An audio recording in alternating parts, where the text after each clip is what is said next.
And coming along the inside, oh, that's a big old puff of smoke. Something just happened right there.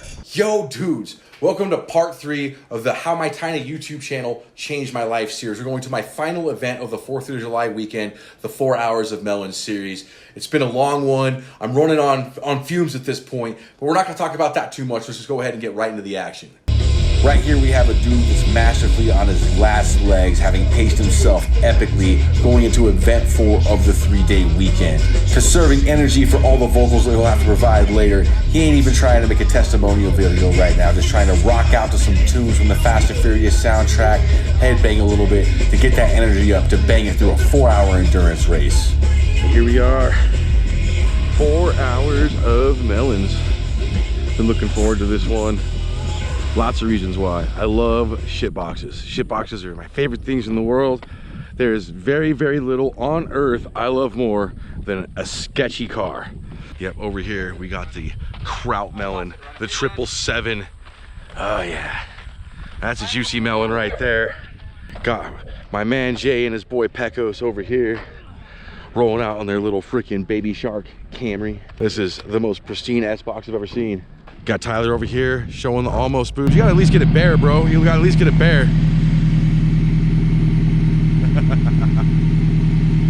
Dukes of Hazzard. Yes, sir. Yes, it is.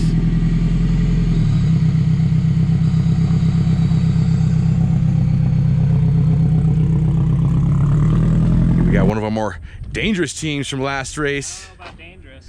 I mean, dangerous in a good way, man. Like Maverick from Top Gun dangerous. I'm not saying that you guys are unsafe drivers, you know. Maybe a little. We all out here being as safe as necessary. Yeah, we're down the fast driver and another, so we're down 2. Oh, geez, man. Yeah. Well, you guys are gonna have to do the dang thing then, huh? I got faith, man. You guys put on a great show last time. We're gonna do good. I love the student driver stickers, man. Like, this is the only appropriate place for these stupid student driver stickers. Like, I remember when I was a student driver, you would never ever tell anybody with a sticker. They found out when you were doing student driver stuff. Yeah.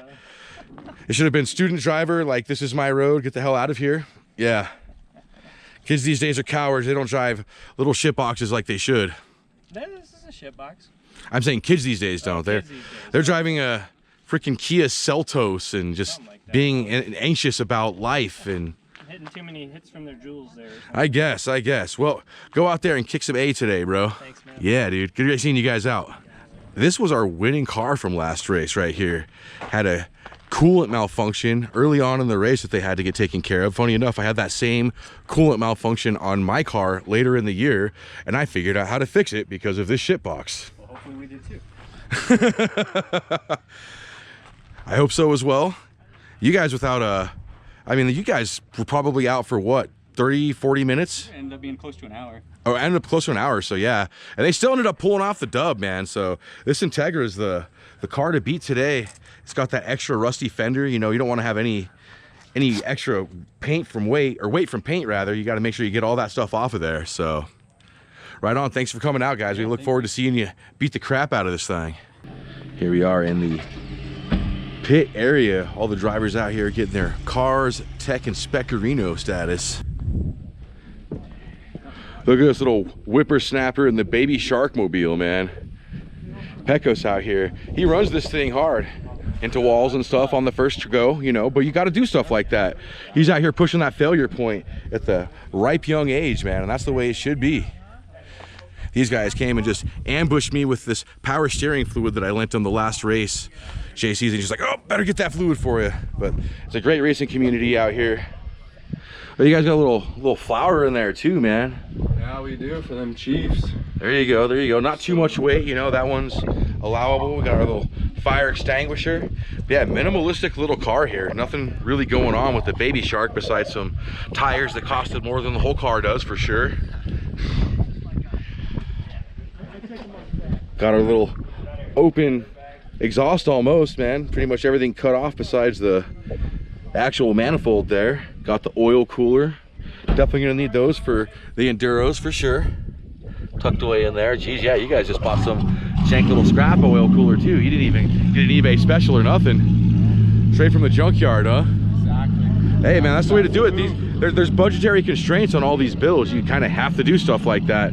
Junk PR parts are out there. Well, kick some ass out there today, Pecos. All right, thank you. Yes, sir. Yes, sir. And then this was the winning car of the practice race. RPM Motorsports. A lot going on over here, as they say. These guys are freaking rad, man. This was actually, I think, the first race I ever announced when these guys won it. And just an absolute honor to be part of all this stuff. Get nostalgic about stuff that just happened a few months ago. Then we got the under construction BMW. I'm biased towards this guy because Sean Stafford, one of the pilots of this car, tuned my Corvette and did an amazing job on it. They've done a good job with the Men at Work theme.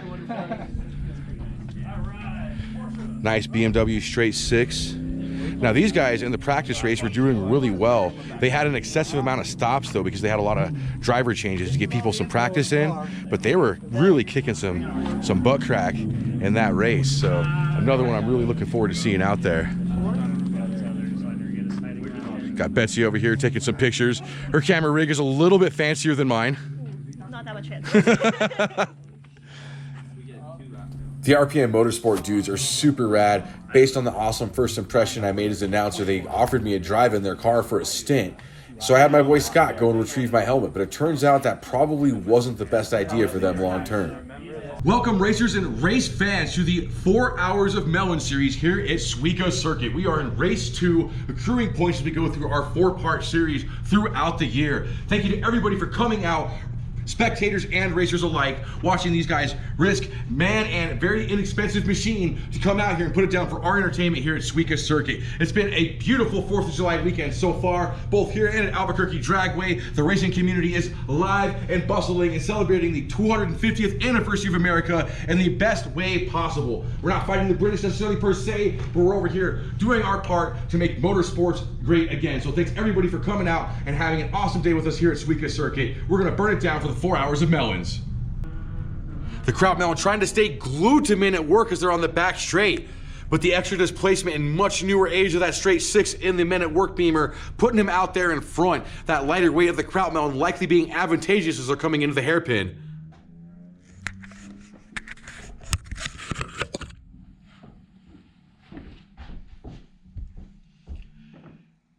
Man, that crowd melon is hit the beans right now, squeezing every single juice and every single seed out of that melon that he can. Ooh, and Men at Work catching some dirt there on the outside. And coming along the inside, bringing out the extra power on the main straight, we have Men at Work. Oh, that's a big old puff of smoke. Something just happened right there. Oh no. Flames are coming out of the exhaust of the Men at Work BMW right now. Something catastrophic certainly has just occurred on that beamer. The Kraut Melon taking first place. Based on what just happened there, I can't imagine that BMW is going to come back up to pace. Oh man, what a tough break for our race leader right now. And we are black flag again, only 1 lap after launch.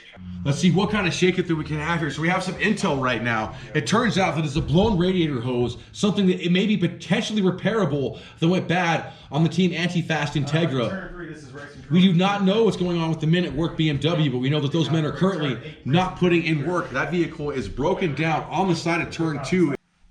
Yeah, he downshifted. Oh, he money shifted it? Yeah. Oh yeah, that's exactly, yeah, he had to have money shifted that. The whole car, Yeah. to a stop. I'm surprised him. Yeah, that had to have been a money shift. I think he blew the motor. Yeah, I mean, dude, you could see straight fuego coming out the back of the tailpipe, dude. That was a misshift. Yeah. Damn. They don't call it a money shift for nothing. At least in the Melon series, it's a low money shift. But likely a case that was a missed shift, as they call it, the money shift, the most expensive shift known to man. Putting that thing into a lower gear when you're going to upshift into a higher gear can instantly and catastrophically destroy any and every single component in a drivetrain. And it may be the case that based on how catastrophic that was and when it happened, that was probably exactly what happened. Coming on to the main straight, totally was set up in position to pass, and then suddenly like hitting a brick wall, and there's flame shooting out the back of the car. One of the craziest incidents that I've seen in my racing career so far. Shout out to Men at Work, everybody on that team for coming out here, risking life, limb, and vehicle, and putting everything on the line for us here at Suica Circuit. This is the way to kick off America's 250th anniversary. If I could see some fire coming out the back of the tailpipe, that's as good as blowing a bomb crater in my neighbor's driveway any day. All right, and we are back on the restart. Our final two cars of this war of attrition. Display your flag. Don't. We're going to have a section of our track on caution for the final 17 minutes of our race here. Kraut Melon has just a few last chances to come in here and get some nerfed laps in. Not going to be able to come out here and get best laps due to the permanent caution that we're going to have in the corner for the rest of the race. Student driver staying on track, showing that you can actually have a good chance poised to do this here. This is really anybody's race. The number one team that came up from this incident there is certainly Team Anti-Fast, no doubt about that, because what that did with their lap disadvantage that they have and their huge amount of lack of penalty laps compared to some of the other racers, that basically stopped everybody else from being able to go out there and accrue laps. Still kind of having a good chance at that podium while Student Driver and Kraut Melon come out here and finish the deal. Speaking of Team Anti-Fast, the number 96 Integra is preparing to re-enter track. This is how you defend that victory or that podium finish. Right now, this is the best possible news that they could have had. That other breakdown, stopping everybody on track, their breakdown, stopping everybody on track, and now they got that radiator hose patched back up, and they're on it. Right now, these vehicles' best strategy they could possibly have is just to stay on track and not brake. Every lap counts. But if you put this thing into a wall, you do anything crazy, you break the car again, heaven forbid, it could be game over with the quickness. And attention to the grandstands, pull up your racing suit, bro. I ain't trying to see that up here in the tower. Put the moon away, homie. Thank you. Thank you. Remember, everybody, crack kills. He ain't gotta put his whole thing. You gotta put the whole suit out, just don't have your butt crack hanging out, brother.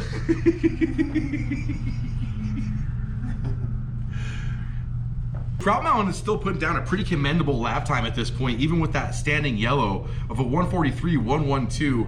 They're 4 seconds off their race pace, but for coming out here and sealing down the deal is 1/3 of the last remaining cars on track. Way to go, Team Kraut Melon. We may have multiple drivers breaking into over 100 laps here. Kraut Melon just finishing out their 101st lap. Student driver on lap number 98. Men at Work, though, they're not going to lap number 97. Anti-Fast. Probably not going to make it there, though. I don't know. They're at 93 laps now. They'd have to put down some pretty incredible laps to make that happen. They're probably going to finish there in the mid-90s, much like the peak of my whole life did.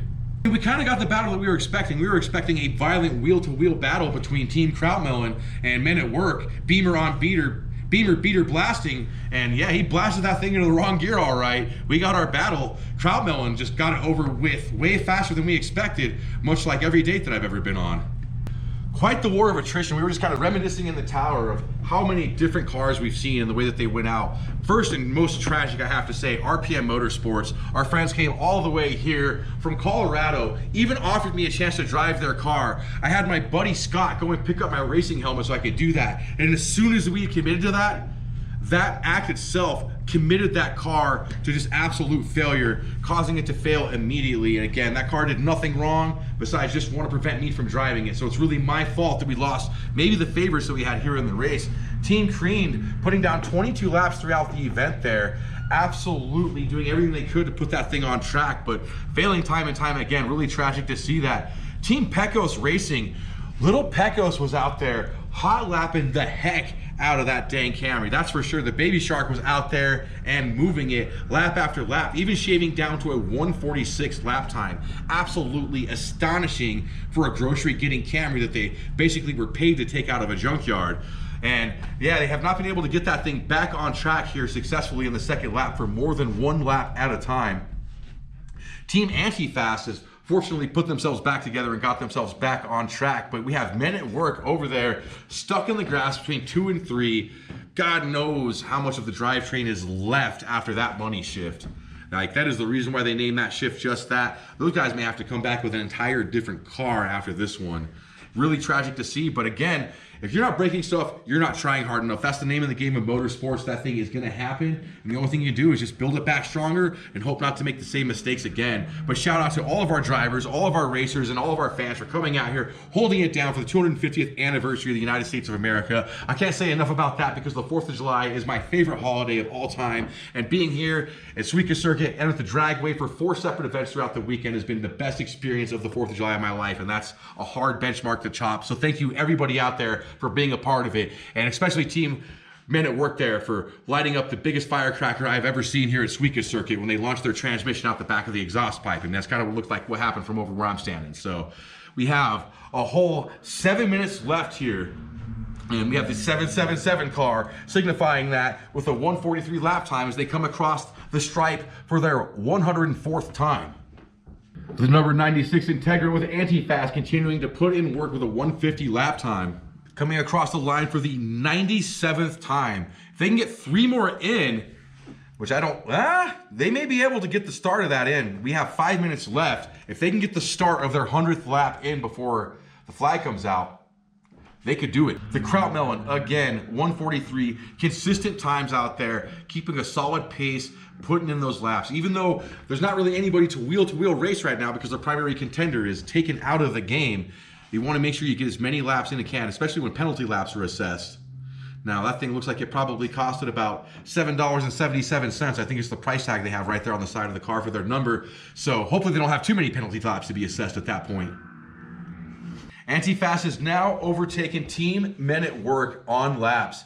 They are up in 3rd place. We have 2.5 minutes remaining in the 4 hours of Melons. It's like Anti-Fast is actually going to make it to 100 even laps, overcoming a coolant leak issue, having to get hauled off the track. Coolant issues hurting this vehicle both times out here in the 4 hours of Melons series, and both times overcoming it significantly faster this time, no less. I gotta say, I was saying slightly before everything on track went completely ballistic, that everything was going way too clean for a Melons race. And I guess my wish was also the world's command, because it stopped being clean about 4 seconds after I said that. So everybody out there with their broken cars, you know, RPM Motorsport, Men at Work, you can blame me. You can blame me. It's all my fault. I caused all of your cars to break one way or the next. You can pin it all on me. It's just the same way I do my boss at work. I can be the team scapegoat for 4 hours of Melon series. White flag is out for all of our vehicles going out there, getting those final laps in.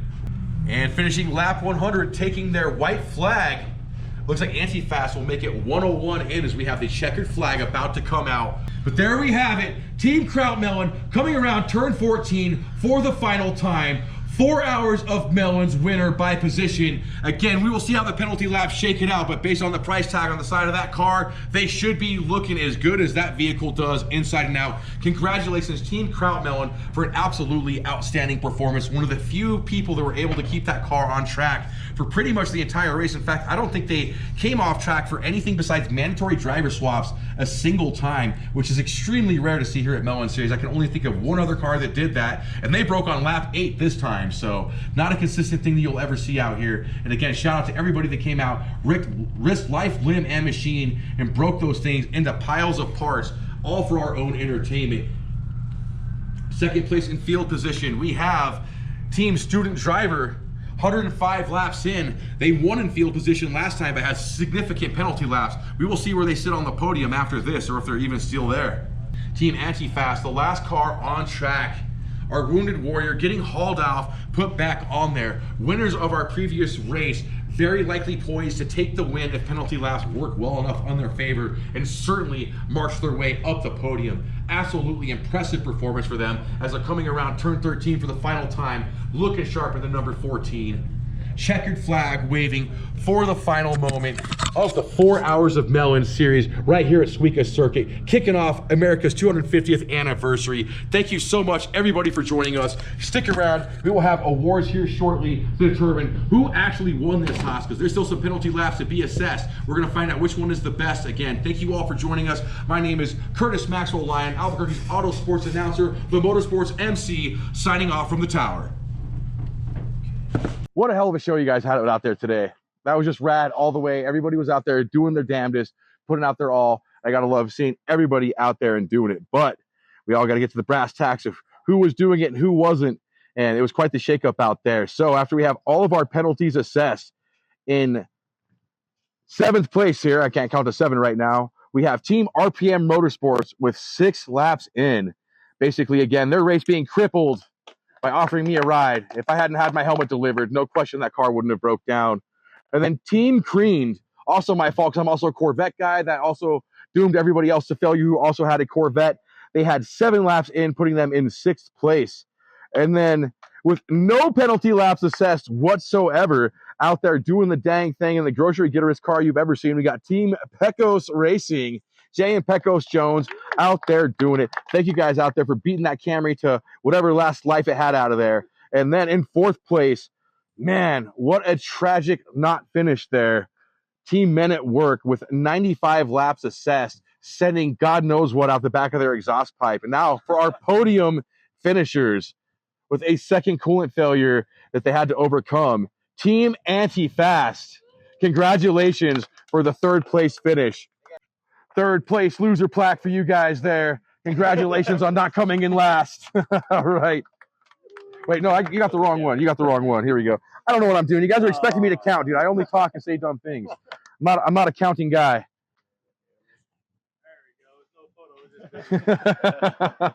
All right. And then with the little hairdresser car that can, out there for almost the entire race with 100 laps, Team Student Driver in the mighty Miata. Congratulations for you guys putting out a great show. Now, you guys said you were down your fast drivers, right? One of them down. Well, great job. You would have almost never guessed, right? So, outstanding work, guys. Congratulations. Thanks. All right. And then our grand final winners out there in the Mobile of Kraut, man, just meloning it up. Absolutely impressive performance, not coming off track for anything besides mandatory driver changes. Number 777 in that old school Beamer, Team Kraut Melon.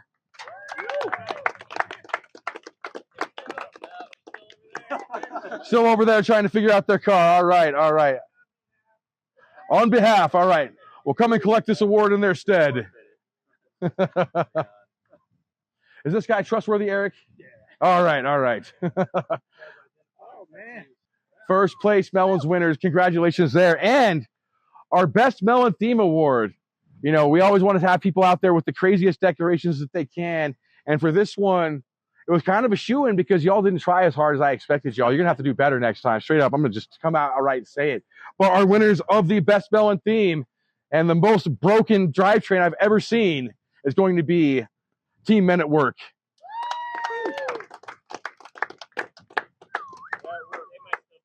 Yeah, they're still at work. Yeah, yeah. I can't blame them for being at work. They don't call it a money shift for nothing. That's for sure. And tried to money shift it onto the trailer too. Poor guys, man. Well, they had an expensive call there. Tyler, can you hand that to those? Yep. So, again, huge shout out to everybody coming out here and doing it here with us today. The 4 Hours of Melons is always my favorite race. I do a lot of racing announcing these days between here and the drag strip, and the Melons are my favorite because they're always the most ratchet, and they bring the best crowd of drivers. So, again, shout out to all of you guys for putting your pocketbook and your ego on the line to come out here and beat these beaters down. So, everybody have a safe trip home, get those things trailered up, and we will see you out here for the next race. Oh, man. 4 Hours of Melons is always my favorite race to announce. It's always a shakeup. I love S-boxes, you know. I love seeing them go out there and do S-box things, getting beat to the ground. Like I said in the beginning part of the episode, is something that I'm really crazy for. And this one was no exception, just seeing these guys brazenly running it out there to the very last second. Absolutely astonishing ride. So everybody that's been following along for all of the 4 different events that we did over the span of this weekend, thank you. You guys are wicked awesome. The next episode that I'm going to have up is going to be directing the channel in its new focuses. And I said focuses because it's going to be going in more than one direction. In fact, there may even be a sub-channel that's going to evolve because that was going to be based more on travel, believe it or not. That's kind of where I'd like to be doing more travel YouTube and stuff like that in the Corvette. So go ahead and wrap this thing up. I will see you guys in part 4 coming up really soon.